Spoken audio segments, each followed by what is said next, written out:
कार्यक्रम में हुए शामिल।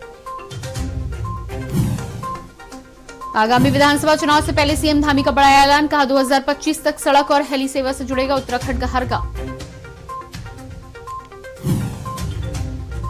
राष्ट्रपति रामनाथ कोविंद का 2 दिवसीय दौरा प्रस्तावित, 28 नवंबर को दिल्ली दून हाईवे पर स्थित पतंजलि में आयोजित होने वाले कार्यक्रम में होंगे शामिल। देहरादून में प्रधानमंत्री नरेंद्र मोदी की रैली तय, 4 दिसंबर को देहरादून आएंगे पीएम मोदी, देहरादून में जनसभा को करेंगे संबोधित। सीएम केजरीवाल के ऐलान के बाद कर्नल अजय कोठियाल ने हरिद्वार में मुफ्त तीर्थ यात्रा की शुरुआत, घर घर जाकर होगा रजिस्ट्रेशन। सलमान खुर्शीद के कॉटेज पर आगजनी मामले में नया मोड़, आरोपी भाजपा नेता कुंदन चिलवाल गिरफ्तारी से बचने के लिए पहुंचे हाईकोर्ट। आप देख रहे हैं के न्यूज, खबरों का सारथी।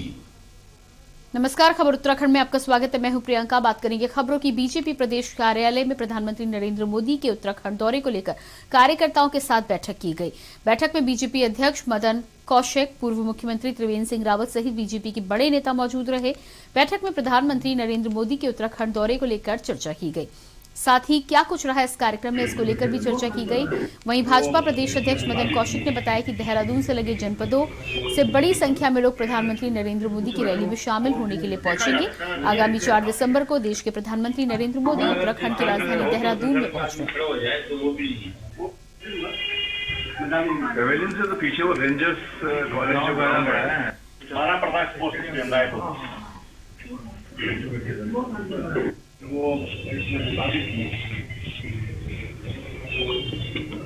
आयोजन के लिए हम लोगों ने स्थान देखना शुरू किया है, क्योंकि इसमें प्रशासन के साथ भी वार्ता होगी और हम आज ही शाम तक स्थान का चयन करेंगे।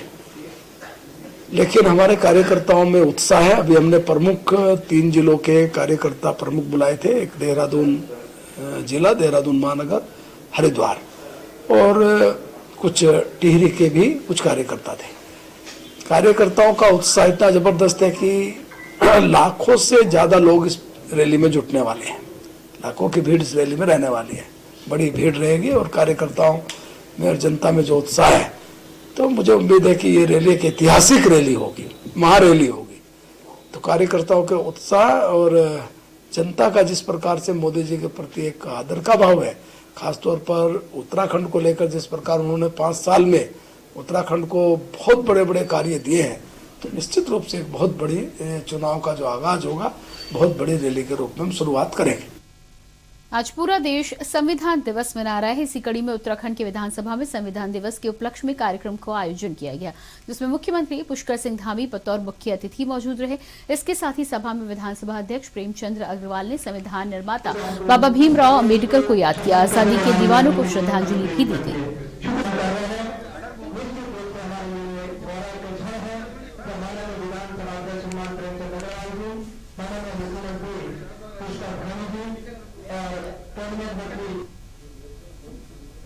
आज अपने संविधान दिवस की बहुत बधाई, शुभकामनाएं दे रहा हूँ। और आप जानते हैं, लगातार मेरे इस लोकतंत्र के मंदिर और संविधान के मंदिर इस विधानसभा में इसी 26 नवंबर को हम अनेकों वर्षों से इस कार्यक्रम को मनाते आए हैं। लेकिन आज हमारा सौभाग्य कि माननीय मुख्यमंत्री जी ने आज हमारे बीच में आके इस कार्यक्रम की शोभा बढ़ाई। और जिस प्रकार से 26 नवंबर 1949 को इसको स्वीकार किया गया था, अपनाया गया था, और 26 जनवरी 1950 को इसको लागू किया गया। और ये बात तो ठीक है, जिस संविधान में हमें बहुत से अधिकार हमें प्राप्त होते हैं, लेकिन ये हमें ड्यूटी भी हमारे क्या है वो भी समझाता है। देश भर में संविधान दिवस मनाया गया। इस मौके पर उत्तराखंड कांग्रेस ने भी प्रदेश भर में संविधान दिवस के मौके पर कार्यक्रम आयोजित किए। कांग्रेस ने इस दिन को संविधान बचाओ दिवस के रूप में मनाया। कांग्रेस मुख्यालय देहरादून में इस दौरान कार्यक्रम का आयोजन किया गया, जिसमें मुख्य अतिथि के रूप में पूर्व मुख्यमंत्री हरीश रावत ने शिरकत की। इस दौरान उन्होंने द्वीप प्रज्वलित कर गोष्ठी का शुभारंभ किया।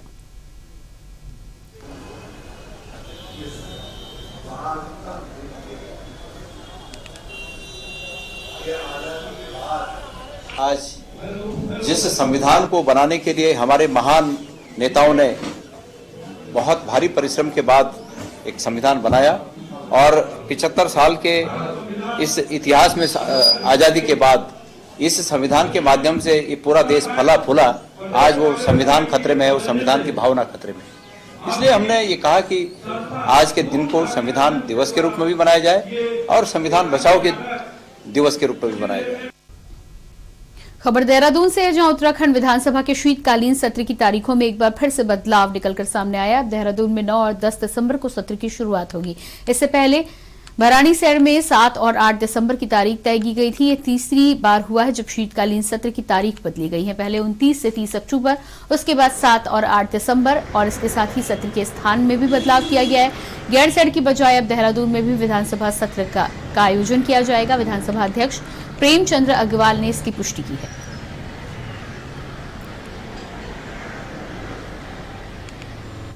सत्र जो है, जो अभी तक अपुष्ट जानकारी मेरे को प्राप्त हो रही है, वो 9 और 10 तारीख को होगा। और मैंने अभी चर्चा की है अपने नेता प्रतिपक्ष जी से और अपने संसदीय कार्य मंत्री जी से। उन्होंने भावनाएं व्यक्त की है कि देहरादून में वो किया जाए और कोशिश कर रहे हैं। अभी मैं माननीय मुख्यमंत्री से चर्चा कर रहा हूं और यदि सबका मंतव्य यही है कि भाई देहरादून में वो सत्र हो, विशेष अवसर का भी हम इसमें तलाश रहे हैं। आपने थोड़ा पिछले दिनों हम जाए तो सतत विकास लक्ष्य को लेकर हमने एक विशेष सत्र में हमने अपनी बातचीत की थी, किस प्रकार से हम इन लक्ष्यों को हासिल करें। खबर लक्सर से है। खानपुर खेल स्टेडियम में निर्वर्तमान जिला पंचायत सदस्य रानी देवयानी सिंह के द्वारा आयोजित नारी शक्ति गर्जना रैली में बतौर मुख्य अतिथि शामिल हुई।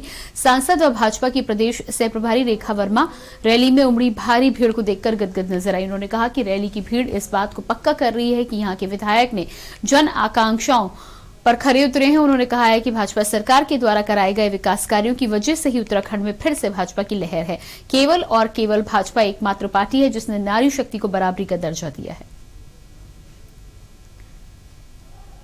कहते हैं किसी भी कार्यक्रम में मातृशक्ति के सहयोग के बिना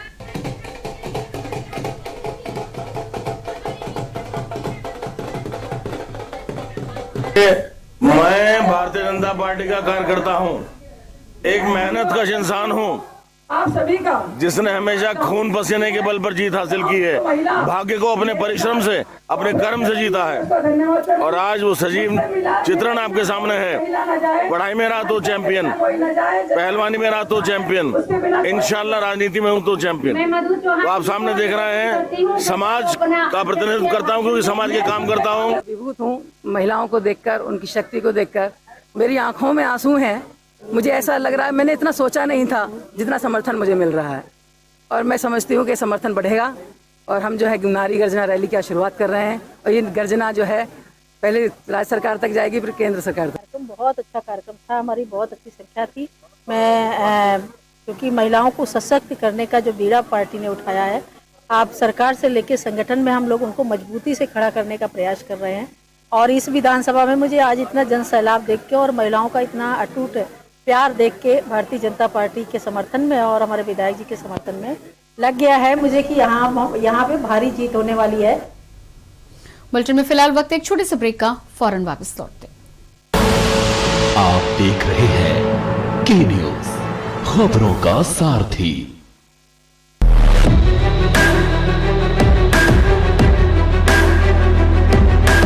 हमारे देश का गौरव है वीर जवान, हिंदुस्तान की शान है ये वीर जवान।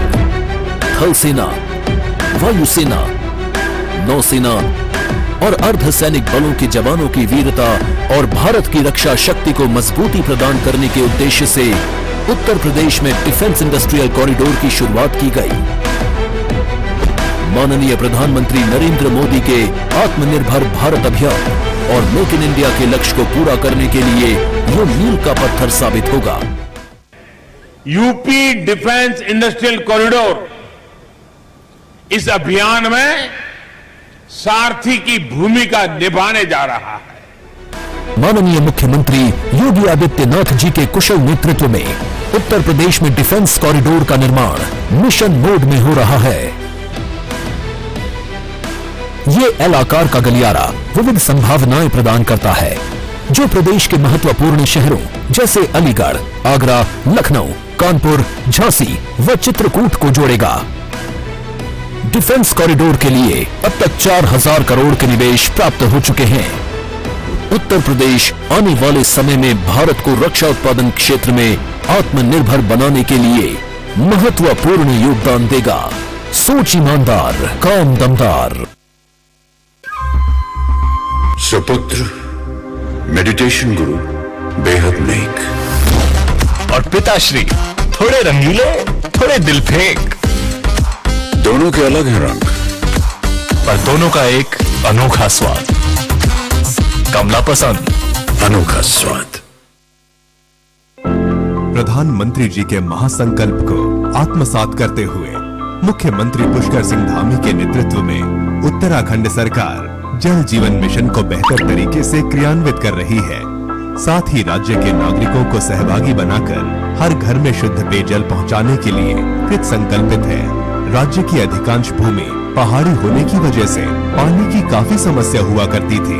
कई स्थानों पर तो पानी लाने के लिए बच्चों एवं महिलाओं को दूर तक जाना पड़ता था।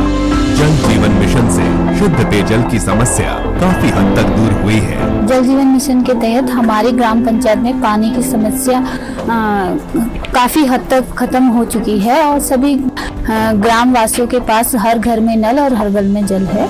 अब घर में भरपूर पानी आने से स्थानीय लोगों ने घर में ही पर्यटकों के लिए होम स्टे जैसी सुविधाएं प्रारंभ कर दी हैं, जो पर्यटकों के लिए ठहरने का बेहतर विकल्प भी है।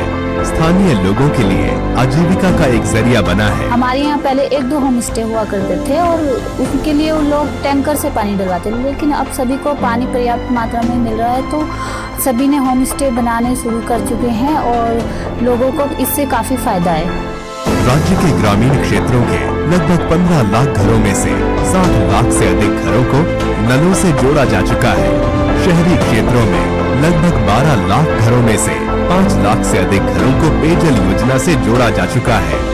उत्तराखंड सरकार द्वारा दिसंबर 2020 तक हर घर तक शुद्ध पेयजल पहुंचाने का लक्ष्य रखा गया है। मुख्यमंत्री पुष्कर सिंह धामी के नेतृत्व में जल जीवन मिशन राज्य में आजीविका के नए आयाम रचते हुए पलायन को विराम दे रहा है। साथ ही आत्मनिर्भरता की संकल्पना को भी साकार कर रहा है। जल जीवन मिशन, हर घर खुशियां, हर घर जल। तेरी ममता जिस देश की मैया गंगा है वहाँ खून भी तिरंगा है। जिस देश में मिल्कोमोर पशु आहार गाय माता के पोषण का ख्याल रखता है, उस देश के हर घर में दूध बहता है। मिल्कोमोर पशु आहार proudly celebrates the release of Satyameva Jayate 2. जुबान के लिए उड़ चला गैरों की ज़मीं पर, खुशबू अपने पन की ढूंढता। दूर कितना भी जाओ, इस जुबान से दूर ना जा पाओगे। रुमर बोलो जुबान केसरी। आप देख रहे हैं के न्यूज, खबरों का सारथी। ब्रेक के बाद बात करेंगे अगली खबर की। उत्तराखंड के सिंचाई मंत्री सतपाल महाराज ने बताया कि मुख्यमंत्री पुष्कर सिंह धामी और यूपी के मुख्यमंत्री योगी आदित्यनाथ के बीच परिसंपत्ति बंटवारे को लेकर हुई बैठक ऐतिहासिक रही है।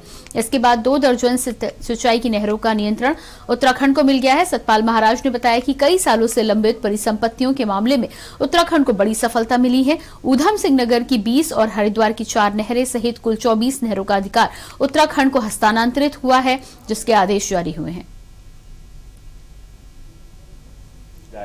उत्तर प्रदेश आवास विकास परिषद की उत्तराखंड में स्थित परिसंपत्तियों में उत्तराखंड को 50% अंश दिया जाएगा। हरिद्वार स्थित अलकनंदा पर्यटक आवास का हस्तांतरण उत्तर प्रदेश द्वारा माह दिसंबर 2021 तक उत्तराखंड को कर दिया जाएगा। उत्तर प्रदेश वन निगम द्वारा उत्तराखंड वन विकास निगम को 77 करोड़ 81 लाख रुपए का भुगतान कर दिया गया है। शेष लगभग 13 करोड़ की कर देयता को उत्तर प्रदेश वन निगम द्वारा एक संयुक्त स्क्रो अकाउंट में जमा कर दिया जाएगा। तय हुआ है कि क्षतिग्रस्त बनवासा बैराज का निर्माण उत्तर प्रदेश सिंचाई विभाग द्वारा कराया जाएगा। शेष अन्य प्रकरणों पर दोनों प्रदेशों के मुख्य सचिव आपसी सहमति से निस्तारण करेंगे और इस दिशा में जो है जितने भी हमारे न्यायालय में कोर्ट लंबित हैं वो सब वापस ले लिए जाएंगे। उत्तर प्रदेश में 2015 में यह हुआ था कि 25% जो है उत्तराखंड को जो है अनुपयुक्त जो है भूमि दी जाएगी। अब उसमें जो है कमेटी बैठी है, 15 दिन के अंदर निर्णय करेगी और जितनी आवश्यक जो संपत्तियां हैं, जैसे किसी उनके अधिकारी को रहने के लिए या कोई भी संपत्ति है, वो उत्तर प्रदेश के पास रहेगी। बाकी जो और संपत्ति है वो उत्तराखंड को दे दी जाएगी। तो सारे बिंदुओं पर सहमति बन गई है और ये अपने आप में बहुत ही, मैं समझता हूँ, ऐतिहासिक कदम है। मैं मुख्यमंत्री जी को बहुत बहुत और योगी जी को बहुत बहुत बधाई देता हूँ। कांग्रेस के चुनाव संचालन समिति के अध्यक्ष और पूर्व मुख्यमंत्री हरीश रावत ने भाजपा को प्रदूषण फैलाने वाली पार्टी बताया है, तो इस पर भाजपा के प्रदेश प्रवक्ता विनय गोयल ने पलटवार करते हुए कहा है कि हरीश रावत को अपनी आंखों का इलाज कराना चाहिए, क्योंकि हरीश रावत को प्रदेश में भाजपा के द्वारा किया गया विकास नहीं, प्रदूषण दिखाई दे रहा है। उनसे डबल इंजन द्वारा विकास किया जा रहा है तो पच नहीं पा रहा। तो ऑल वेदर रोड बनती हुई उन्हें प्रदूषण दिखाई दे रही है। ऋषिकेश खंड प्रयाग रेल लाइन बनती हुई उन्हें प्रदूषण दिखाई दे रही है। एम्स का कुमाऊं में बन रहा सैटेलाइट सेंटर उन्हें प्रदूषण दिखाई दे रहा है। कोस्ट गार्ड भर्ती केंद्र उत्तराखंड में स्थापित हुआ है, वो उन्हें अपने डबल इंजन की सरकार ने विश्व स्तरीय बड़ी बड़ी योजनाएं प्रारंभ की हैं, उसके प्रति उनकी जलन और ईर्ष्या से अधिक और कुछ नहीं है। उनसे बर्दाश्त नहीं हो रहा है कि अपने कार्यकाल में जब वो केंद्र में मंत्री थे या प्रदेश के मुख्यमंत्री थे या हरिद्वार के सांसद थे, वो कुछ नहीं कर पाए, और जब भारतीय जनता पार्टी की डबल इंजन की सरकार काम कर रही है तो ऑल वेदर रोड बनती हुई उन्हें प्रदूषण दिखाई दे रही है। ऋषिकेश खंड प्रयाग रेल लाइन बनती हुई उन्हें प्रदूषण दिखाई दे रही है। एम्स का कुमाऊं में बन रहा सैटेलाइट सेंटर उन्हें प्रदूषण दिखाई दे रहा है। कोस्ट गार्ड भर्ती केंद्र उत्तराखंड में स्थापित हुआ है, वो उन्हें प्रदूषण दिखाई दे रहा है। सीपैट जो उत्तराखंड में स्थापित हुआ है, युवाओं को जो 100% रोजगार देने की गारंटी है, वो उन्हें प्रदूषण दिखाई दे रहा है। बुलेटिन में खबरें अभी और भी हैं, लेकिन रुकते हैं एक छोटे से ब्रेक के लिए। आप देख रहे हैं के न्यूज, खबरों का सारथी। ओले ओले ओले ओले, किसका देखो तो बाबू? हेलो, कौन? नमस्कार मैडम जी, हम 10 वही जो बच्चों को देते हैं बड़ा काश। गंदे गंदे नटखट 10 गंदे गंदे नटखट आ रहे हैं, दस्त दस्त देंगे बड़ा हम कष्ट। सोचा आपको बता दें कि हम फिर मिलने आ रहे हैं आपके बच्चे से। बड़ी याद आ रही है उसकी। और लंबा प्रोग्राम बनाया इस बार। आपके बच्चे को खूब बिगाड़ेंगे, मतलब उसकी तबीयत बिगाड़ेंगे। जितनी परेशानी दे सके देकर जाएंगे। खूब मस्ती करने आए हम आ गए। अरे इसको तो 10 शुरू हो गए हैं। दस्त ऐसे बताकर नहीं आते, तो दस्त के लिए तैयार रहना। घर में ORS है ना, और हाँ, साथ में जिंक भी देना। दस्त की इलाज में देरी हुई तो शरीर में पानी और पोषण की कमी जानलेवा हो सकती है, इसलिए दस्त शुरू होते ही ORS और जिंक शुरू करें। तो दस्त के लिए तैयार रहना। घर में ORS है ना। सुपुत्र मेडिटेशन गुरु बेहद नेक और पिताश्री थोड़े रंगीले, थोड़े दिल फेंक। दोनों के अलग हैं रंग, पर दोनों का एक अनोखा स्वाद। कमला पसंद, अनोखा स्वाद। दिल्ली सरकार के स्कूलों के 3 लाख बच्चे, उनके 51,000 बिजनेस आइडियाज और सरकार की ओर से 60 करोड़ रुपए का सीड कैपिटल। ये है दुनिया का सबसे बड़ा startup program Business Blasters. Business Blasters program के हर एपिसोड में हम मिलेंगे ऐसी ही 3 टीमों से जो इन्वेस्टर्स के सामने अपने बिजनेस आइडिया को करेंगी पिच, ताकि उन्हें अपने बिजनेस के लिए मिल सके इन्वेस्टमेंट। अब कल के बड़े बड़े बिजनेसमैन एंड वुमेन निकलेंगे दिल्ली सरकार के स्कूलों से। बिजनेस ब्लास्टर्स 28 नवंबर से हर रविवार शाम 7 बजे प्रमुख टीवी चैनल्स पर। ये दिल है कि चख रहा है उन्हीं अल्फाजों का दूर कितना भी जाओ, इस जुबान से दूर ना जा पाओगे। रुमल, बोलो जुबान केसरी। स्वाद और खुशबू में झूम के भाई लेके आए गोल्डी मसाले। गोल्डी मसाले, खुशबू और स्वाद ऐसा तो रिश्तों में गुस्सा कैसा। आप देख रहे हैं के न्यूज, खबरों का सारथी। ब्रेक के बाद अगली खबर देहरादून से है, जहां कोरोना के बढ़ते मामले एक बार फिर से प्रदेश में खौफ पैदा कर रहे हैं। हाल ही में फॉरेस्ट रिसर्च इंस्टीट्यूट में 11 ट्रेनी अफसरों को संक्रमण की खबर ने हड़कंप मचाया। के न्यूज की टीम ने प्रदेश की जनता से कोरोना के प्रति सतर्कता और जागरूकता देखने के लिए लोगों के बीच पहुंची। इस पर जनता ने क्या कुछ कहा, देखिए हमारी खास रिपोर्ट के जरिए।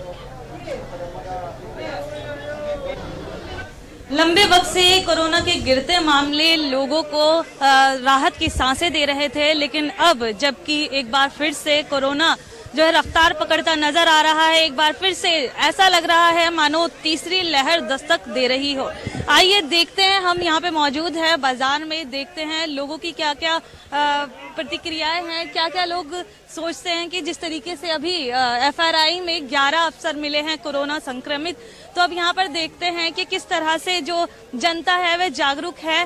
और आप देख ही सकते हैं कि कई लोगों ने जो है मास्क लगाया है, लेकिन कुछ लोगों ने मास्क नहीं लगाया। जुड़ने की कोशिश करेंगे तो आप देख ही सकते हैं कि काफी ज्यादा यहाँ पर लोग जो हैं, कुछ लोग जो है अवेयर भी नजर आ रहे हैं, लेकिन कुछ लोग जो है अभी तक अवेयर नहीं है, वहीं जो है लापरवाही भी बरत रहे हैं।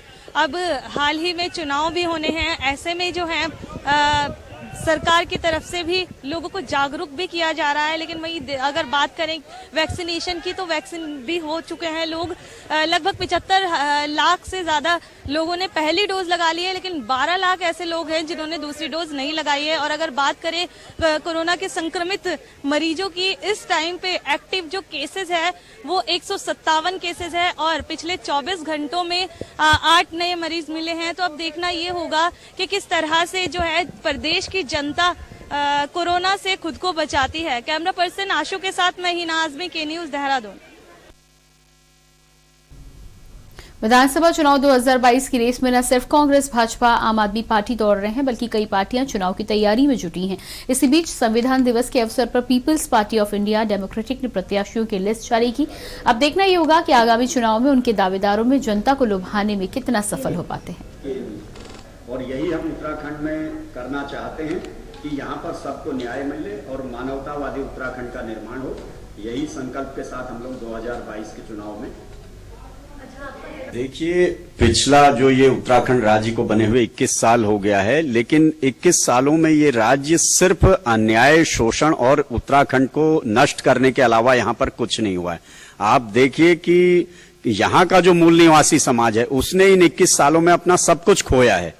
आज चाहे शिक्षा है, स्वास्थ्य है या रोजगार है, उसका सब कुछ समाप्त हो चुका है। खबर लालकुआ से है, जहां सूबे में अगले साल होने वाले विधानसभा चुनाव के लिए आम आदमी पार्टी जोर शोर से तैयारियों में लगी हुई है। वहीं पार्टी के मुखिया लगातार उत्तराखंड में बड़ी घोषणाएं कर रहे हैं। इसी के चलते पार्टी से जुड़े वरिष्ठ नेता व कार्यकर्ता भी घर घर जाकर पार्टी की योजनाओं को लोगों तक पहुंचा रहे हैं, जो सत्ता में आते ही पूरी की जाएंगी। उन्होंने पार्टी के मुखिया अरविंद केजरीवाल के द्वारा हरिद्वार में जिन योजनाओं की बात की गई है, दिल्ली की तर्ज पर सभी धर्म के लोगों को निःशुल्क तीर्थ यात्रा की घोषणा की। साथ ही साथ दिल्ली में सभी धर्म के लोगों को निःशुल्क यात्रा की सुविधा दी जा रही है। उन्होंने ये भी कहा कि उत्तराखंड में सत्ता में आते ही आम आदमी पार्टी की जो भी घोषणाएं हैं उन सभी को पूरा किया जाएगा। तक मानते हैं कि क्या लगता है कितना फर्क पड़ेगा? ये 100% सार्थक रहेगी। बिल्कुल आम आदमी पार्टी के पक्ष में जनता अभी दोनों पार्टी को समझ चुकी है और इनके झांसे में आने वाली नहीं है और हर आदमी जो है अंदर से त्रस्त हो चुका है और वो आने वाले समय में। अगली खबर देहरादून से, जहां वन विभाग में कॉर्बेट टाइगर रिजर्व के निर्माण कार्य और पेड़ों की कटान में हुए भ्रष्टाचार पर मुख्यमंत्री के द्वारा वन विभाग में बड़ी कार्रवाई करते हुए कई अफसरों के तबादले किए गए। इस पर भाजपा के प्रदेश प्रवक्ता विनय गोयल ने कहा कि प्रदेश के मुख्यमंत्री पुष्कर सिंह धामी तेज गति से काम कर रहे हैं और जो भारतीय जनता पार्टी ने नारा दिया है अब की बार युवा सरकार, उससे वो लगातार सत्य साबित कर रहे हैं, जिससे जनता पसंद कर रही है।